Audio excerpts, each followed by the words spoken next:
Hi viewers, welcome to our channel. ప్రస్తుతం మనతో పాటు దాము బాలాజీ గారు సీనియర్ జర్నలిస్ట్ ఉన్నారు. వారితో ఒకసారి మాట్లాడదాం. సార్ నమస్కారం. నమస్తే. సార్, తిరుపతి లడ్డు వివాదం పైన సుప్రీంకోర్టు చేసిన కామెంట్స్ ఏదేమైనా కానీ టీడీపీని అండ్ జనసేనని కాస్త డిఫెన్స్లో పడేసినట్టుగా కనిపిస్తూ ఉంది.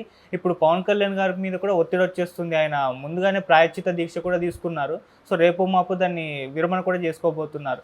ఈ నేపథ్యంలో పవన్ కళ్యాణ్ గారు కూడా రాజీనామా చేయాలి, ఇటువంటి కామెంట్స్ సుప్రీంకోర్టు దగ్గర నుంచి వచ్చింది, మొత్తం హిందువుల మనోభావాలు దెబ్బతీశారని చెప్పేసి విమర్శ అయితే వినిపిస్తున్నాయి సార్. మరి పదవి విరమణ చేసే ఛాన్సెస్ ఏమైనా కనిపిస్తున్నాయా సార్? లడ్డూ రాజకీయం అనేది ఏ స్థాయిలో ఒక బాంబులాగా పేలింది. అది ఫస్ట్ టైము వైసీపీకి డిఫెన్స్ లైన్ నెట్టగలిగింది. జగన్ డిఫెన్స్లో పడ్డాడు. అయితే జగన్ కూడా ఇమ్మీడియట్గా రియాక్ట్ అయ్యాడు. ఒక 2 రోజులు 3 రోజులు గ్యాప్ తీసుకున్నా ఇమ్మీడియట్గా జగన్ రియాక్ట్ అయ్యి డైరెక్ట్గా మోడీకే లెటర్ రాయడం, దాంట్లో కూడా సిబిఐ ఎంక్వైరీ డిమాండ్ చేయడం, తర్వాత మీ మంత్రులు రికమెండ్ చేసిన చాలామంది టీటీడీ బోర్డులో సభ్యులు ఉన్నారు కదా, వాళ్ళకు కూడా ఇది తెలియదా, వాళ్ళకు తెలిసే చేశారా అన్నట్టుగా మోడీని కూడా డిఫెన్స్లో పడేశాడు. అందుకనే మోడీ కానీ అమిత్ షా కానీ ఎవరు కూడా ఇప్పటివరకు అఫ్సియల్గా స్టేట్మెంట్ ఇలా. నిజానికి ఇది దాదాపు 140 కోట్ల మంది హిందువుల మనోభావాల్ని హత్య చేసే వ్యవహారం ఇది. కానీ వాళ్ళు హిందుత్వానికి, హిందూ మతాన్ని రక్షకులుగా చెప్పుకుంటున్న మోడీ కానీ అమిత్ షా కానీ దీని మీద నోరు తెరవలేదు. వాళ్ళ మంత్రులు మిగతా వాళ్ళు చెప్పారు, వాళ్ళు ఎంక్వైరీ చేయాలన్నారు, వాళ్ళకి నోటీసులు ఇచ్చారు ఏఆర్ డైరీకి. ఇది జరిగింది తప్ప ఏం కాలేదు. పైగా జగన్ ఇంకొక మంచి మూవ్ ఏం చేశాడంటే, తన సుబ్బారెడ్డి, అంతకుముందు వైవి సుబ్బారెడ్డి 2 సార్లు టీటీడీ బోర్డు చైర్మన్గా ఉన్నాడు కాబట్టి ఆయన ద్వారా సుప్రీంకోర్టులో పిటిషన్ వేయించి సుప్రీంకోర్టులోనే అడిగారు, మీరు దీని మీద విచారం చేయండి అని. దాంతో ఎవరైనా కూడా నిజంగా జగన్ కావాలని కానీ యానిమల్ ఫ్యాట్ని నెయ్యిలో కలిపి ఉంటే జగన్కి అంత ధైర్యం ఉంటుందా? సుప్రీంకోర్టుని అడిగే ధైర్యం ఉంటుందా? డిఫెన్స్లో ఉండాలి కదా. జగన్ ఎందుకు చేస్తున్నాడు అంటే ఇది రాజకీయంగా చంద్రబాబు లడ్డును ఉపయోగించుకుంటున్నాడు అనే విషయం జనాలకు అర్థమైపోయింది జగన్ ఈ పని చేయడం వల్ల. సో దాన్ని ఇంకా చంద్రబాబు దాన్ని తను డిఫెండ్ చేసుకోలేకపోయాడు. దాంతో మేజర్ ప్రాబ్లం ఏంటి, ఇది జూలై 6వ తేదీ 12వ తేదీ తీసిన 2 ట్యాంకర్స్ నుంచి తీసిన 4 శాంపుల్స్ని ఎన్డీడీబీకి సంబంధించిన కాఫ్ అనే ల్యాబ్కు పంపించారు. వాళ్ళు 16th ఇచ్చారు. 2 నెలల తర్వాత సెప్టెంబర్ 18న ఒక రాజకీయ సమావేశంలో చంద్రబాబు చాలా క్యాజువల్గా దీన్ని అనౌన్స్ చేశారు. అయితే అంతకుముందే టీటీడీ ఈఓ వెజిటబుల్ ఫ్యాట్ కలిసిందని చెప్పాడు. దాని తర్వాత ఈయన చెప్పాడు కాబట్టి మళ్ళీ ఈవో యానిమల్ ఫ్యాట్ కలిసిందని చెప్పాడు. అయితే చంద్రబాబు ఏం చెప్పాడు, యానిమల్ ఫ్యాట్ కలిసిన నెయ్యిని లడ్డులో వాడేశాడు జగన్ అని చెప్పాడు.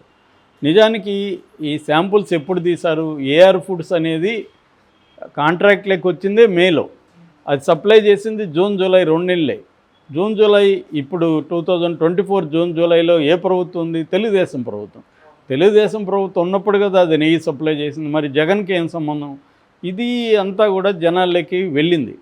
తర్వాత టీటీడీ ఈవో అసలు మేము కలపలేదు, కలిపిన నెయ్యిని, కంటామినేట్ అయిన నెయ్యిని వాడలేదు లడ్లో అన్నాడు.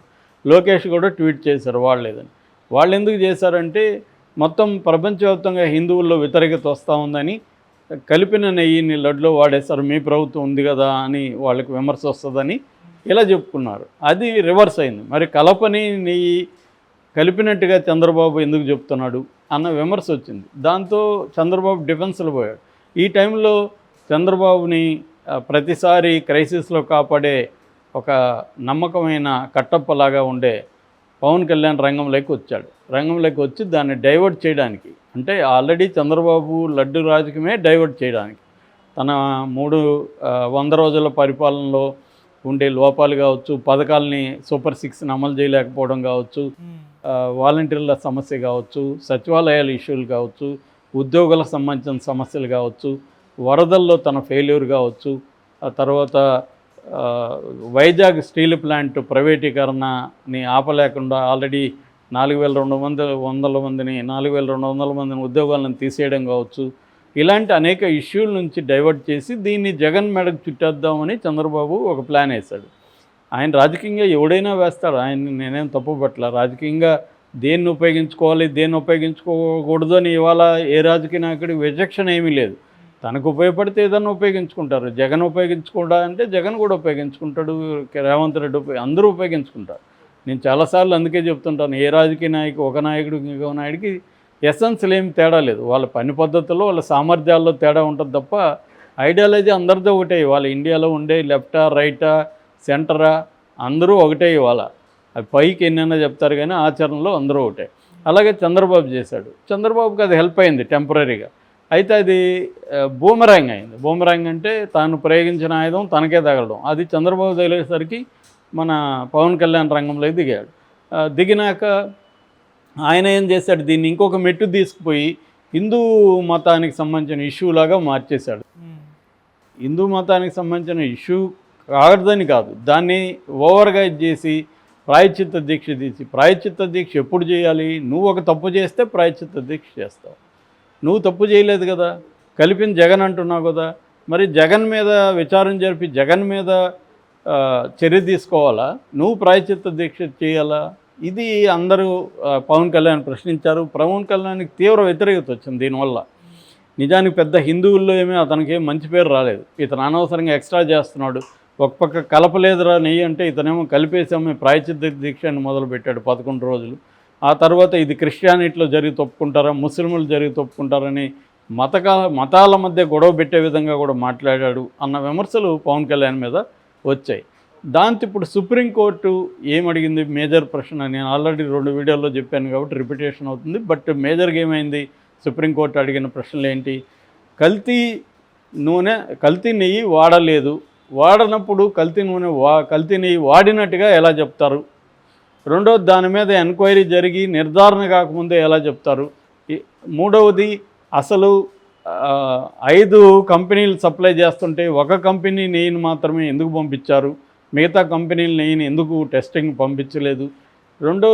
ఐదవది, టెస్ట్ చేసిన ఎన్డీడీబీ కాఫ్ అనేది డిస్క్లైమర్లో ఫాల్స్ పాజిటివ్ ఉండొచ్చు, మేము ఇచ్చింది కరెక్ట్గానే ఉంటుందని చెప్పలేము, తప్పయ్యే అవకాశం ఉందని చెప్పినప్పుడు సెకండ్ ఒపీనియన్కి మీరు ఎందుకు వెళ్ళలేదు?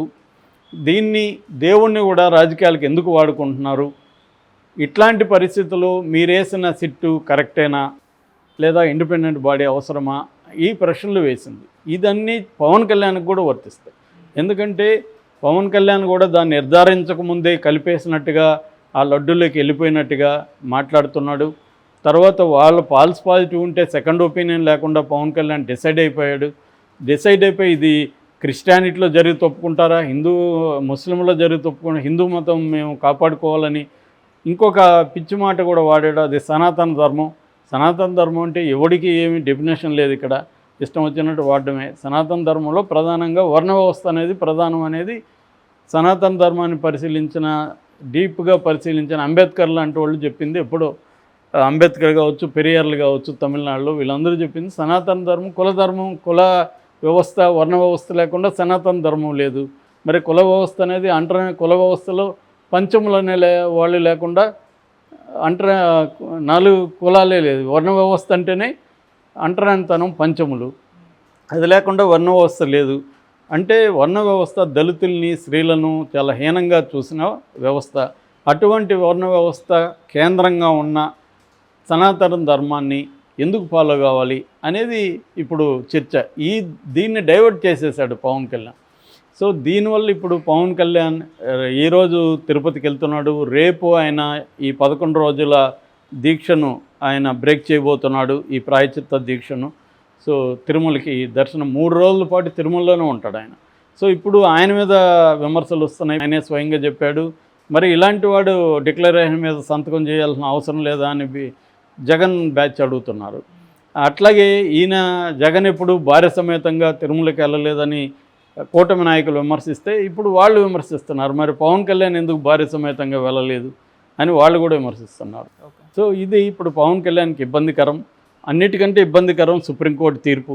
సో ఈయన మరి విరమణ సందర్భంగా తిరుపతిలో వారాహి బహిరంగ సభ కూడా పెడుతున్నాడు.